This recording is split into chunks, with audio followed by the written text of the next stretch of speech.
আজ আমাদের উদ্দেশ্য ছিল উলোতে। যাওয়ার পথে দেখতে পেলাম কামারডাঙ্গায় সুন্দর সুন্দর ঘোড়ার গাড়িতে করে ধান নিয়ে আসছে। গেলাম এই স্থানে, ভিডিও করতে শুরু করলাম। আর উলোতে যাওয়া হলো না। উলোতে যাচ্ছিলাম আমরা আইয়ুব ভাইয়ের বাড়িতে।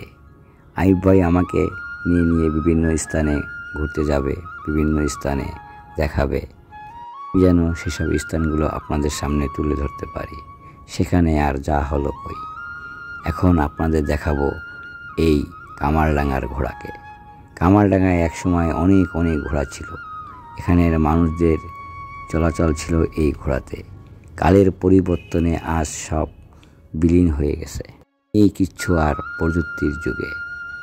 আর যেটা আছে সেটা থাকবে কিনা কালের পরিবর্তনে, সেটাও কি চেঞ্জ হয়ে যাবে কিনা জানি না।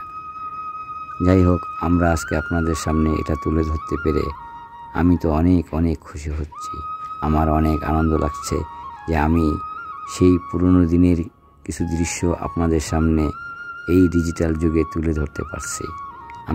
আর আপনারা যদি এই ধরনের দৃশ্য বাস্তবে নিজের চোখে দেখতে চান, চলে আসেন ডুমুরিয়া উলোতে, কামারডাঙ্গায়।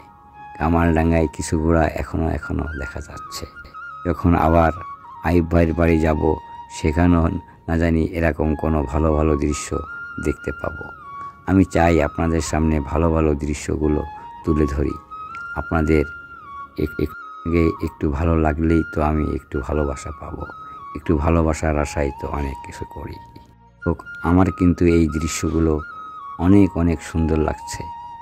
আমি মনে হচ্ছে কি যে আমি এই এদের সাথেই আমি এদের মতন হারিয়ে গেছি।